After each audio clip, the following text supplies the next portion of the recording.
শত্রু নাশ। নিমেষে আপনি আপনার শত্রুকে নাশ করে ফেলুন এই টোটকার সাহায্যে।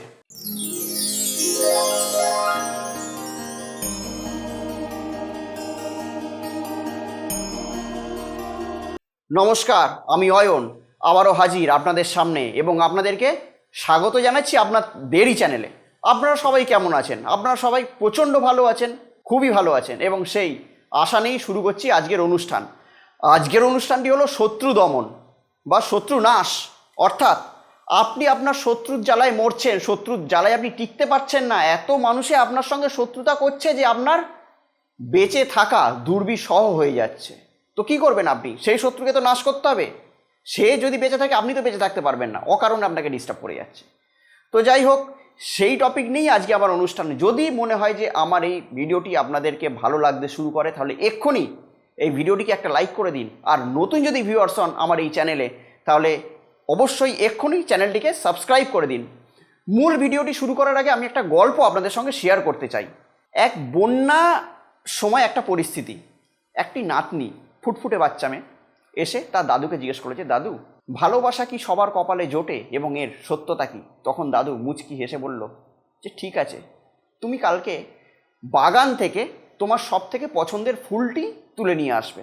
পরের দিন যখন নাতনি এলো, দাদু জিজ্ঞেস করলো কি হলো, পছন্দের ফুলটি যে তুলে আনতে বলেছিলাম সেটা কোথায়? নাতনি বলল যে দাদু আজকে সকালে আমি বাগানে গেছিলাম, গিয়ে দেখলাম একটি ফুল আমার খুব পছন্দ হলো, কিন্তু আমি সেটি তুললাম না। আমি আরও খুঁজতে চলে গেলাম যে ওর থেকে আরও বেটার ফুল কোথাও আছে কিনা সেইটি তোলার জন্য। তো বাগানে খুঁজে এসে কোথাও আমি আর বেটার ফুল পেলাম না। তারপরে যখন ওইটিকে তোলার জন্য যখন এলাম, ওই ফুলটি অন্য কেউ তুলে নিয়ে চলে গেছে, ওটিকে আর পেলাম না। তো এইটা বলার পর দাদু বললে এইটাই হলো ভালোবাসার রহস্য। অর্থাৎ ভালোবাসা যখন আমাদের সামনে থাকে তখন সেটির আমরা কদর করি না, আর যখন ফেলে চলে গিয়ে আবার সেই ভালোবাসার কাছে আসি তখন সেই ভালোবাসা থাকে না। তো যাই হোক, ভালোবাসা যখন আপনার কাছে থাকবে তখন সেটিকে কদর করতে শিখবেন। অর্থাৎ যখন কোনো ব্যক্তি জীবিত থাকবে তখন তার কদর করতে শিখবেন, কেননা শয়তানও মরে যাওয়ার পর মানুষে বলে মানুষটি কিন্তু ভালো ছিল। তো যাই হোক, প্রতিটা মানুষের গুরুত্ব দিন এবং প্রতিটা মানুষের কদর করা শিখুন, তাহলেই দেখবেন আপনার জীবনের সঙ্গে সঙ্গে সকলেরই জীবনের উন্নতি ঘটবে এবং তার সঙ্গে সঙ্গে দেশ ও দশেরও উন্নতি ঘটবে। তো যাই হোক, আজকে আমার আলোচ্য বিষয় হলো শত্রু দমন। শত্রু জ্বালায় আপনি শেষ হয়ে যাচ্ছেন, শত্রু আপনাকে এত সমস্যার মধ্যে ফেলে দিয়েছে আপনি আর পিছন ঘুরে তাকাতেই পারছেন না, আপনার পিঠ পুরো দেয়ালে ঠেকে গেছে। এবার আপনি কি করবেন? হয় আপনাকে সুইসাইড করতে হবে, নয়তো বা আপনাকে সেই জ্বালাই দগ্ধে দগ্ধে একদিন আপনাকে সেই বিছানায় শুয়ে পড়তে হবে। এক্ষেত্রে আপনাকে ঘুরে দাঁড়ানোর জন্য আমি একটা ভয়ঙ্কর পাওয়ারফুল টোটকাই এটিকে বলবো, ভয়ঙ্কর পাওয়ারফুল টোটকা শ্মশান ক্রিয়া আপনাদের সঙ্গে আপনি শেয়ার করবো, বা এই টোটকাটি আমি আপনাদেরকে দেবো। এই টোটকাটি যদি করতে পারেন না, আমার যে ভিডিওটি, এই ভিডিওটি প্রথম থেকে শেষ পর্যন্ত যদি একটাও স্কিপ না করে বারবার করে যদি দেখতে পারেন এবং এই ক্রিয়াটিকে সঠিকভাবে যদি অ্যাপ্লাই করতে পারেন, দেখবেন কি অভূতপূর্ব রেজাল্ট পান। অত্যাধিক দারুণ রেজাল্ট পাবেন। মানে শত্রু আপনার পায়ের তলায় থাকবে, শত্রু আপনার পায়ের তলায় থাকবে, এত বড় কথা দিচ্ছি। তো যাই হোক, আর সময় নষ্ট করছি না, শুরু করছি টোটকাটি। এই টোটকাটি করতে হবে কোনো মঙ্গলবার কিংবা কোনো শনিবার কিংবা চতুর্দশী কিংবা অমাবস্যা। চারটে বললাম ডেট, এই চারটে ডেটের মধ্যেই একটা দিন করতে হবে, অন্য কোনো দিন করলে কিন্তু হবে না, স্ট্রেট হবে না। শনিবার, মঙ্গলবার, চতুর্দশী কিংবা অমাবস্যা, এই চারটে ডেটের মধ্যে যে কোনো একটা দিনই এই ক্রিয়াটি করতে হবে। কী করতে হবে? একটু ছাতু বা একটু আটা নেবেন, নিয়ে একটি পুতুল তৈরি করবেন। এটি পুরোপুরি পুতুল তন্ত্রের ক্রিয়া, কিন্তু একটি পুতুল তৈরি করবেন। পুতুলটিকে তৈরি করলেন, শনিবার হোক, অমাবস্যা হোক, মঙ্গলবার হোক, চতুর্দশী হোক, দক্ষিণ দিকে মুখ করে বসতে হবে। দক্ষিণ দিকে মুখ করে বসতে হবে কাজটি করার জন্য। সূর্য অস্ত যাওয়ার পর, টাইমিংটা হলো রাত 8টার পর বসতে হবে।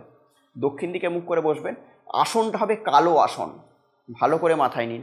কালো কাপড়ের আসন হবে, আপনাকেও কালো বস্ত্র পরেই বসতে হবে, অন্য কোনো বস্ত্র পরা যাবে না। কালো কাপড়ের আসন, কালো বস্ত্র পরে দক্ষিণ দিকে মুখ করে বসবেন, আর সামনে একটা কালো কাপড়ই রাখবেন।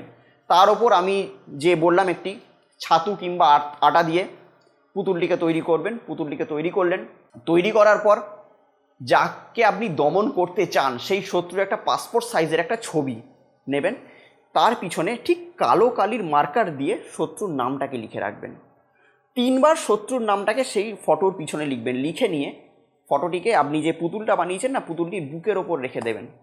বুকের ওপর রেখে দিয়ে 3খানা পেরেক আপনাদেরকে সংগ্রহ করে রাখতে হবে, ছোট ছোট 3খানা পেরেক। সেই 3খানা পেরেককে দিয়ে একটা আমি মন্ত্র বলছি, সেই মন্ত্রটাকে 7 বার বলবেন আর পেরেকটিকে ফোটাবেন। 7 বার বলবেন, আবার পেরেকটিকে ফোটাবেন, আবার 7 বার বলবেন, আবার পেরেকটিকে ফোটাবেন। মন্ত্রটি আমার স্ক্রিনে যাচ্ছে, আমার ক্যামেরাম্যানকে আমি রিকোয়েস্ট করব আমার স্ক্রিনে মন্ত্রটি আনার জন্য, এবং যতক্ষণ আমি না বলবো ততক্ষণ যেন মন্ত্রটি আমার স্ক্রিনে থাকে। মন্ত্রটি হচ্ছে ওং হ্রিং হ্রিং হুম হুম ক্লিং ক্লিং শত্রু মারয় মারয় ধ্বংসয় ধ্বংসয় হুম ফট সোয়াহা। মন্ত্রটি স্ক্রিনে গেল, আবার আমি বলছি, ভালো করে মন্ত্রটিকে নোট করুন কিংবা এটি স্ক্রিনশটও তুলে রাখতে পারেন। ওং হ্রিং হ্রিং হুম হুম ক্লিং ক্লিং শত্রু মারয় মারয় ধ্বংসয় ধ্বংসয় হুম ফট সোয়াহা। এই মন্ত্রটিকে বলবেন এবং 7 বার বলা হয়ে যাবে। 7 বার বলা হয়ে যাওয়ার পর পেরেকটি সেই পুতুলে গেঁথে দেবেন। আবার নেক্সট পেরেক নেবেন, 7 বার এই মন্ত্রটিকে বলবেন, গেড়ে দেবেন। আবার একটি পেরেক নেবেন, 7 বার এই মন্ত্রটিকে বলবেন, আবার সেই পুতুলের মধ্যে সেই পেরেকটিকে ফুটিয়ে দেবেন। এরকম হয়ে গেল।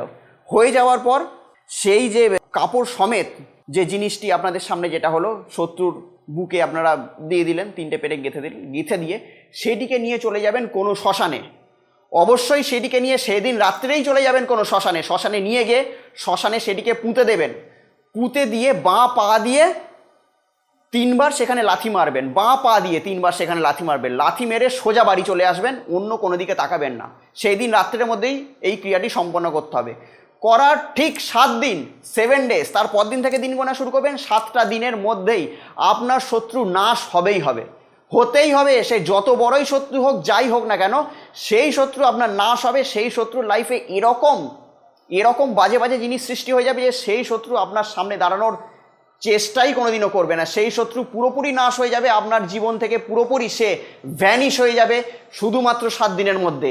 প্রচণ্ড পাওয়ারফুল শক্তিশালী টোটকা আমি প্রচুর মানুষকে দিয়েছি, তাদের ব্যবহারিক জীবনে তারা প্রয়োগ করেছে, শুভ ফল পেয়েছে। সেই টোটকা আমি আপনাদের সামনে আজকে দিলাম, কারণ আমি বারবার আপনাদেরকে বলি যে আমি যেসব টোটকাগুলো আনি সেইগুলো প্রত্যেক কটা হচ্ছে রিসার্চ করা টোটকা।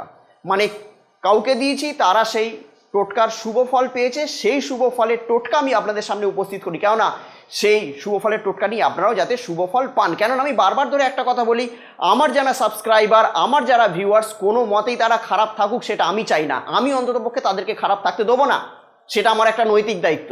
তো যাই হোক, যদি আমার এই ভিডিওটি মনে হয় যে আপনাদেরকে উদ্বুদ্ধ করেছে, তাহলে অতি অবশ্যই, মনে তো হয় যে ভিডিওটিকে এতক্ষণ লাইক করে দিয়েছেন, আর এখনও কি সাবস্ক্রাইব করেননি, তাহলে এক্ষুনি সাবস্ক্রাইব করে দিন। কারণ আপনাদেরকে দূরে থাকতে হবে এরকম মজাদার ভিডিও পাওয়ার জন্য আমার চ্যানেলের সাথে। তো যাই হোক, অন্য কোনো দিন আবার হাজির হব অন্য কোনো এরকম মজাদার টোটকা কিংবা কোনো জ্যোতিষভিত্তিক আলোচনা নিয়ে। ততদিনের জন্য অতি অবশ্যই নিজে সুস্থ থাকবেন, ভালো থাকবেন, এবং তার সঙ্গে সঙ্গে পারিপার্শ্বিক সবাইকেও অতি অবশ্যই কিন্তু ভালো রাখবেন। নমস্কার।